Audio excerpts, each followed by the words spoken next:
আসসালামু আলাইকুম। এ বিষয়ে আমি ডিসেম্বর মাসে একটা আলোচনা করেছি। যারা দেখেছেন তাদের নিশ্চয়ই মনে আছে। আজকের অনুষ্ঠানে আমি বিএনপির নেতৃবৃন্দ, কর্মীবৃন্দ, সমর্থকবৃন্দ এবং সাধারণ ভোটারদের উদ্দেশ্যে উপস্থাপিত করছি। খুবই সঙ্গীন ব্যাপার। ইলেকশন ইঞ্জিনিয়ারিং করে নরেন্দ্র মোদী ভারতে ক্ষমতায় এসছে। ইলেকশন ইঞ্জিনিয়ারিং করে ডাকসু, চাকসু, রাকসু সর্বত্র জামাতপন্থী শিবির স্টুডেন্ট ইউনিয়নগুলো দখল করেছে। এখন জামাত ইলেকশন ইঞ্জিনিয়ারিং করতে যাচ্ছে এই ব্যাপারে কোনো সন্দেহ নেই।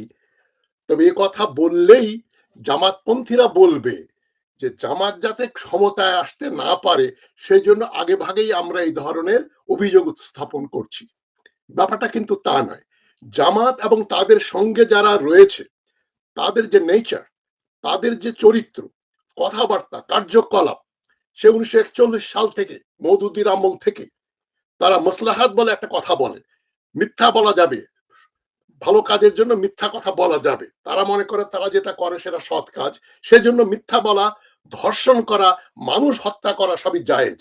৭১ সালে কিন্তু তারা সেই ফতোয়া দিয়েছিল যে পাকিস্তান রক্ষার জন্য এই পশ্চিম পাকিস্তান ১০০০ মাইল দূরে থেকে সৈন্যরা এখানে যুদ্ধ করছে, তাদের জন্য যদি নারী সঙ্গ দেয়া যায় তাহলে অসুবিধা কি আছে? এটা জিহাদ হচ্ছে। জিহাদের সমানে গনিমতের মাল। এখন তারা অলরেডি বলাবলি করছে ইসলামী শরিয়া কায়েম করবে, ফিকহ শাস্ত্রের শাসন কায়েম করবে। যারা জামাত জামাত করে লাফাচ্ছেন তাদের বলে দিচ্ছি, ফিকহ যেটা হাদিস নির্ভর, এই যে নারী বিদ্বেষী, অবৈজ্ঞানিক এবং ইসলাম বিরোধী, কোরআন বিরোধী হাদিস যতগুলো আছে তাদের তাদের সেখান থেকে যেটা উদ্ভূত হয়েছে ফিকহ। ফিকহতে কি আছে? বাবা যদি ছেলেকে হত্যা করে তাহলে বাবার কোনো শাস্তি হবে না, কারণ ছেলে তো তারই রক্তের অংশ। সুতরাং দাদা বা বাবা ছেলে মেয়ে হত্যা করলে তার কোনো পানিশমেন্ট হবে না শরিয়া আইন। আফগানিস্তানে যেটা হতে যাচ্ছে অলরেডি, ওলামা সবার উপরে, তারা যদি কোনো অন্যায় করে তাদেরকে কেবলমাত্র একটা ওয়ার্নিং দেয়া যাবে, হ্যাঁ এটা আপনার উচিত হারে করা, যাই করুক, ধর্ষণই করুক আর খুনই করুক। এবং আফগানিস্তানে যেটা শোনা যাচ্ছে তারা এখন দাস প্রথা চালু করতে যাচ্ছে। ইসলামী শরিয়া আইনে তো এটাও আছে, কৃতদাসীর সঙ্গে আপনি সেক্স করতে পারবেন। তারা তো রসুল্লাহকে মতো নামিয়ে নিয়ে এসছে, বলেছে যে উনি সেক্স করেছেন স্লেভ গার্লদের সঙ্গে। যে জন্য দেখেন সৌদি আরব বা আরব দেশে, বাংলাদেশে, অন্য দেশে ফিলিপিনো মহিলারা কাজ করতে যায়, তারা ধর্ষণের শিকার হয়, কারণ তারা তো বিশ্বাস করে গনিমতের মাল এবং আমার অধিকারে, আমার অধীনস্থ। Whatever your right hand possess, কোরআনের এই আয়াতটাকে বিকৃত করে রাইট হ্যান্ড পজেস মানে যেটা তুমি বিয়ে করেছো, আর শরিয়া হাদিসের হচ্ছে যারা তোমার কৃতদাস দাসী। এই ব্যাপারে আমি যাচ্ছি না, ব্যাপার মূল কথায় আসি। শরিয়া আইন চালু যারা করবে তারা, তাদের কাছে ন্যায় অন্যায় বলে কোনো জিনিস নেই। নীতি দেখেন না, জামাতের যে পার্টনার, এই যে খেলাফত মজলিসের এক নেতা, তিনটা বিয়ে করেছে, কিভাবে রিসর্টে গিয়ে প্রমোদ করতে গিয়ে ধরা পড়ে গেল। এই ধরনের নীতি বর্জিত লোকজন কিন্তু জামাতের রন্ধ্রে রন্ধ্রে রয়েছে। তারা মানুষ হত্যা করা তাদের কাছে ডাল ভাত। তো আমি আপনাদের একটা এই আজকের অনুষ্ঠানের মাধ্যমে শুধু ওয়ার্নিং দিচ্ছি, সাবধান। জামাত ইতিমধ্যে যেটা করেছে, আমি যে ব্যাপারে আলোচনা করেছি, ভোটার ঠিকানা, ভোটারের ঠিকানা পরিবর্তন করে তারা যেখানে যেখানে জামাত দুর্বল, মনে করেন বগুড়া, নর্থ বেঙ্গলের সর্বত্র, ঢাকা শহরে, এবং যেখানে যেখানে জামাতের জেতার কোনোই সম্ভাবনা নেই সেখানে তারা নতুন ভোটার নিয়ে এসেছে। তারা সমস্ত ঠিকানা পরিবর্তন করে এসেছে। কনজারভেটিভ এস্টিমেট হচ্ছে ঢাকাতে 15 থেকে 20 লক্ষ জামাত ভোটার, তারা বিভিন্ন যে ডিস্ট্রিক্ট থেকে এসছে, যে তারা এখন ঢাকায় বসবাস করছে। এক একটা বাড়িতে দেখবেন 100-200 লোকের ঠিকানা, যেটা তারা পোস্টাল ব্যালটের সময় করেছে। বাহরাইনে, কুয়েতে ধরা পড়লো একজনের বাড়িতে 200টা পোস্টাল ব্যালট।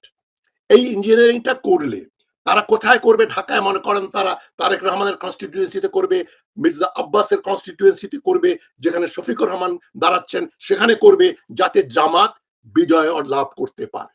এটা প্রতিহত করা যায়, যদিও ইলেকশনের মাত্র 10-12 দিন সময় আছে। এখনো এটা প্রতিহত করা যায়, বন্ধ করা যায়। কিভাবে করা যায় সেটা আমি বলছি।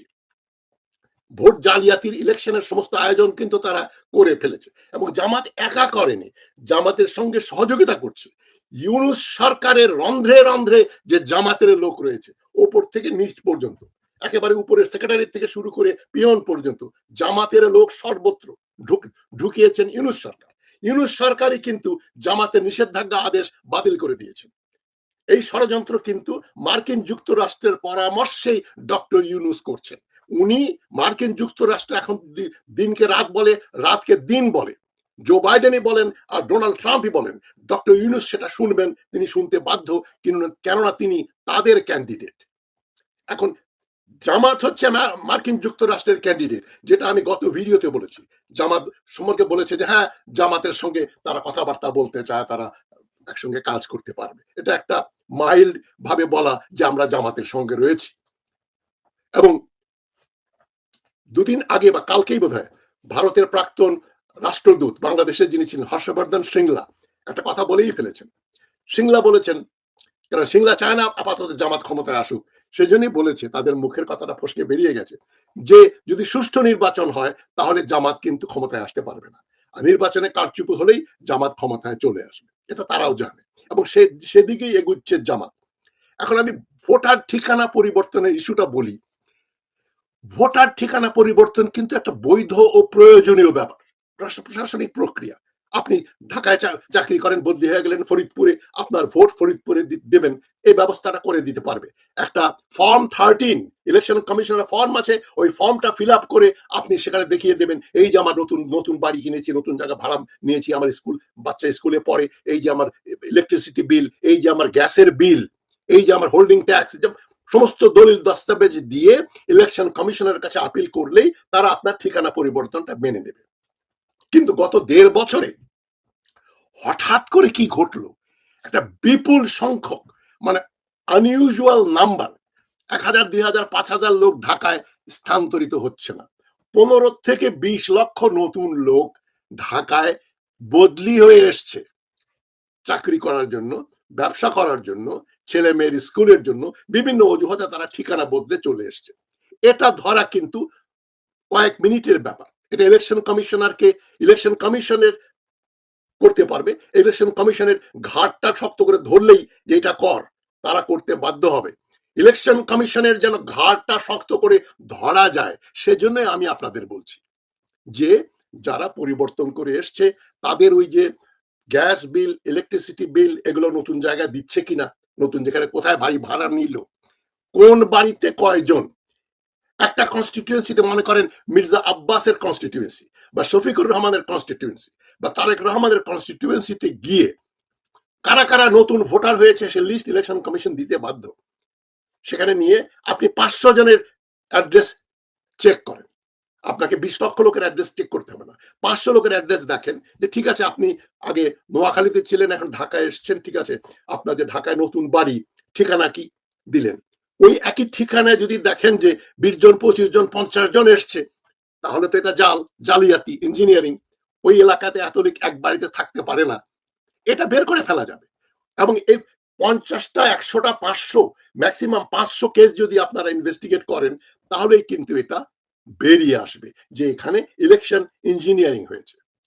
মানে ঠিকানা বদলানো তো স্বাভাবিক ব্যাপার, আপনি বদলাবেন, এটা ভেরিফাই করবে, ভেরিফাই করে আপনি দেখবেন যে হ্যাঁ, ঠিকানা বদলানো হয়েছে, ঠিক আছে, ভেরিফাইড।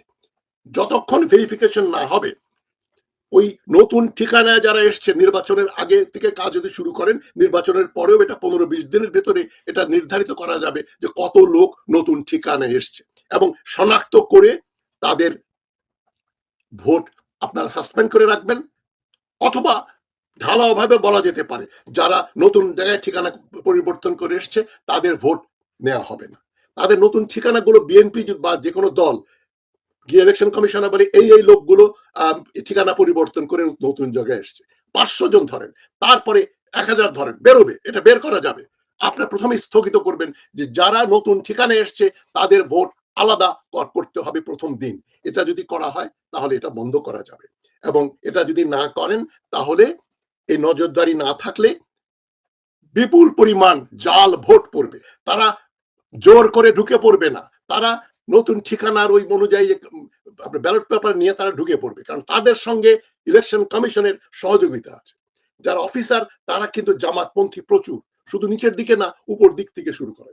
সুতরাং ভোটার ঠিকানা পরিবর্তন প্রক্রিয়াকে আরো স্বচ্ছ ও বিশ্বাসযোগ্য করতে এই সংস্কারগুলো বিবেচনা করা যেতে পারে। ১ নম্বর, ন্যূনতম বসবাসকাল নির্ধারণ। ভোটার স্থানান্তরের আগে নির্দিষ্ট সময় বসবাসের শর্ত, যে কতদিন হলো আপনি এসছেন। ঠিক আছে, ১ বছর আগে, ঠিক আছে, আমরা দেখব আপনার নতুন জায়গায় গ্যাসের বিল দিচ্ছেন কিনা, নতুন জায়গায় ইলেকট্রিসিটি দিচ্ছেন কিনা, ঠিকানাটা কি, এবং একই ঠিকানা, এটা এখন কম্পিউটার দিয়ে বের করে একই ঠিকানায় কতজন লোক থাকে। একটা বাড়িতে ১০ জন, ১২ জন, ১৫ জন, ২০ জন, এর বেশি তো থাকতে পারে না। পরিবার থাকবে একটা বা দুটো একটা অ্যাপার্টমেন্টে। তো সেখানে যদি ৫টা পরিবার দেখেন, তখনই সন্দেহের ব্যাপার। ডিজিটাল ঠিকানা যাচাই ও জিও ম্যাপিং।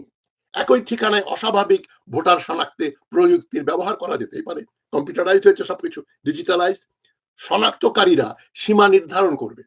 একজন শনাক্তকারী সর্বোচ্চ কতজন আবেদনকারীর শনাক্ত করতে পারে সেটা নির্ধারণ করা। যেমন আপনি বললেন যে হ্যাঁ, এই বদলি করে হয়ে এসছে, আপনি আপনার নাম দিয়ে আমি সাইন করে দিলাম তাজ হাসমি।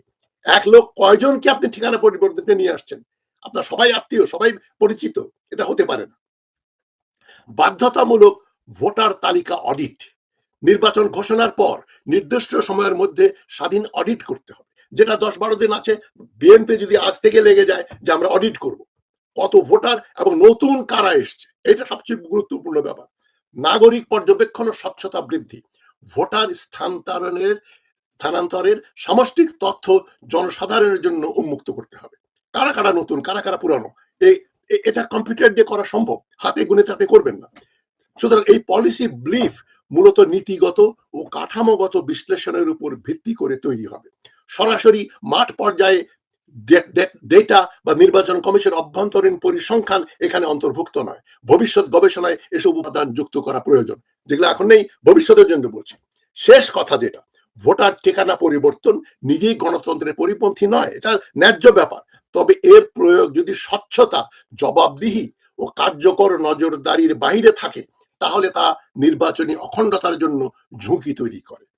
এই পলিসি ব্রিফের লক্ষ্য হলো সিদ্ধান্ত গ্রহণকারীদের জন্য একটা বাস্তব ভিত্তিক, প্রশ্ন নির্ভর ও সংস্কারমুখী কাঠামো উপস্থাপন করা, যাতে ভোটার তালিকা গণতন্ত্রের শক্তি হিসাবে কাজ করে। ভোটার তালিকা নিয়ে যেন ইলেকশন ইঞ্জিনিয়ারিং না হয়। নজির কিন্তু আছে, ভারতে বিজেপি এটা করেছে। যে যে এলাকায়, যে যে প্রদেশে বিজেপির দুর্বল, সেখানে তারা অন্যত্র যেখানে বিজেপির জেতার কোনো সম্ভাবনা নাই, সেখান থেকে তারা কোটি কোটি ভোটার নিয়ে এসে নির্বাচনটাকে তারা তাদের নিজেদের পক্ষে নিয়ে গেছে। আমেরিকায় যে জেরিম্যান্ডারিং বলে, জেরিম্যান্ডারিং হচ্ছে একটা নির্বাচনী এলাকায়, মনে করেন আপনি মতিঝিল, তারপরে মালিবাগের পরের এলাকাতে আপনার দলের লোক আছে, ওই এলাকাটাকে আপনার কনস্টিটিউশনের ভিতরে জুড়ে দেওয়া, যাতে নির্বাচনে এর ফলে আপনি জিতে যান। এটাকে বলে এলাকার ওই ওই কনস্টিটিউয়েন্সির ম্যাপ আপনি পরিবর্তন করছেন। মনে করেন নিউ মার্কেট, ধানমন্ডি সঙ্গে আজিমপুরে কিছু ভোটার আছে আপনার দলের, আজিমপুরটাকে আপনি ওর ভিতরে অন্তর্ভুক্ত করে দিলেন। ধরেন এরকম এক্সাম্পল দিচ্ছি আমি, যে ওই এলাকাটা যদি আমার এই এলাকায় হয়ে যায়, তাহলে আমরা জিতে যাব। কিন্তু শুধু যেটা কনস্টিটিউয়েন্সি আছে ওখানে করলে হবে না। এটা হচ্ছে এলাকা কনস্টিটিউয়েন্সির ইঞ্জিনিয়ারিং, যেটাকে সহজ ভাষায় বলা হয় জেরিম্যান্ডারিং করা। আমেরিকায় জেরিম্যান্ডার নামে এক পলিটিশিয়ান ছিলেন, উনি করেছিলেন, তার নামে এই খারাপ ব্যবস্থাটা পরিচিত, জেরিম্যান্ডারিং। আর জেরিম্যান্ডারিং এর আরেকটা উপায় হচ্ছে এটা, কনস্টিটিউয়েন্সি আপনি চেঞ্জ করছেন না, মতিঝিলকে আপনি মালিবাগের সঙ্গে লাগাচ্ছেন না, কিন্তু মালিবাগে আপনার ভোটার অনেক বেশি, কিন্তু মালিবাগে আপনার জেতার সম্ভাবনা নাই। তাহলে কি করতে হবে? মালিবাগ থেকে আপনি ১০,০০০, ২০,০০০, ৫০,০০০ লোককে মতিঝিলে নিয়ে আসেন, বাড়ি ঠিকানা পরিবর্তন করে। এত বাড়ি তো খালি নেই, এত বাড়ি বিক্রিও হয় নাই। আপনি কি করবেন? এক একটা বাড়িতে ৫০ জন, ১০০ জনের ঠিকানা ব্যবহার করছে, করে বলছে অমুক অমুক নাম্বার বাদী মতিঝিলের অমুক জায়গায় সে থাকে। ওইটা যাচাই করতে হবে র্যান্ডমলি। ওই এলাকাতে যারা আপনার এলাকায় আছেন, আপনারা দেখবেন এলাকায় নতুন মানুষ কে এসছে, নতুন চেহারা দেখছেন, বাজারে দেখছেন, মাছের বাজারে দেখছেন নতুন লোক। ওই এলাকায় লোকগুলো কোথায় থাকে, তারা কবে আসলো, এক বাড়িতে কয়জন থাকে। দেখবেন যে এক বাড়িতে ওই ইলেকশনের দিন দেখবেন সবাই ওখানে হাজির, কিন্তু থাকে না। এটাও হবে, থাকে না, তারা থাকে অন্যত্র, কিন্তু কাগজে কলমে তারা এইখানে থাকবে, এখানে ভোট দেবে। এটা ইলেকশন কমিশন অফিসে গিয়ে নিতে হবে, লিস্ট নেওয়া যাবে কারা কারা নতুন এসছে গত ১.৫ বছরে। ৫ই অগাস্ট ২০২৪ পরে কারা কারা এলাকাতে নতুন আবাসন গ্রহণ করলো, তারা বাড়ি ভাড়া নিল বা কিনলো বা ঠিকানা পরিবর্তন করলো, এই লিস্টটি ইলেকশন কমিশনের কাছেই আছে। এবং তার জন্য ফর্ম আছে। ওই ফর্ম ফিল আপ করে তারা এটা করেছে। এটা কিন্তু আইনসঙ্গতভাবেই করা যায়। কিন্তু শুভঙ্করের ফাঁকিটা হচ্ছে এখানেই যে কাগজে আছে কিন্তু আসলে ওই লোকগুলো মানে আপনার মালিবাগ থেকে মতিঝিলে আসে নাই, বা মনে করেন যাত্রাবাড়ি থেকে উত্তরায় আসে নাই, তারা যাত্রাবাড়িতেই থাকছে, কাগজে কলমে তারা উত্তরায় এসে হাজির হয়েছে। ওই বাড়ির ঠিকানা তো সীমিত, বাড়ির ঠিকানা দেখলেই বুঝবে আরে এই একটা বাড়িতে 100 জন ভোটার আসলো নতুন। এই ভোটার লিস্ট কনস্টিটিউয়েন্সি ইলেকশন কমিশনের কাছে আছে। ওইখানটা ধরলেই, ঘাটটা মোটকে ধরলেই ওই ভোটারদের ভোট স্থগিত করলেই তারা ইলেকশন ইঞ্জিনিয়ারিংটা করতে পারবে না। এহেন খারাপ কাজ নাই যেটা জামাতে ইসলামী 1941 সাল থেকে করে নাই।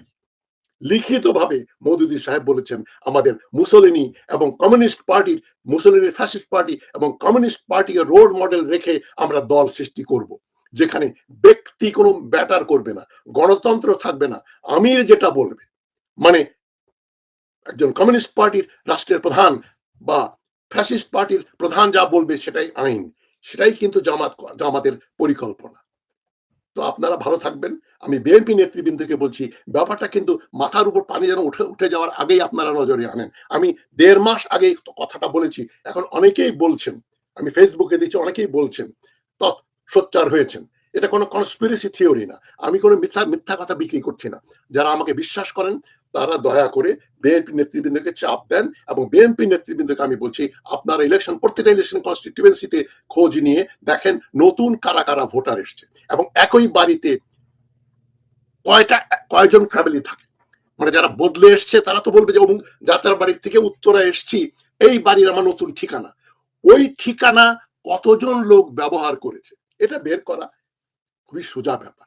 সুতরাং এলাকার পুরনো যারা ভোটার তারা ভোট দেবে, নতুন যারা এসছে তারা সন্দেহের তালিকায় থাকবে, এবং এক বাড়িতে যদি দেখেন 4-5 জন 7টা ফ্যামিলি এসছে তাহলে ধরেই নেবেন তারা অবৈধ, তারা এখানে থাকে না। যাই হোক, ভালো থাকবেন সবাই। সবাইকে সংগ্রামী শুভেচ্ছা জানিয়ে গণতন্ত্র যেন বাংলাদেশে আসে, ফ্যাসিস্ট জামাত ইসলামী যেন ক্ষমতার ধারে পাশে আসতে না পারে, সে ব্যাপারে সবাইকে সচেষ্ট থাকতে হবে। ভালো থাকবেন সবাই। আসসালামু আলাইকুম।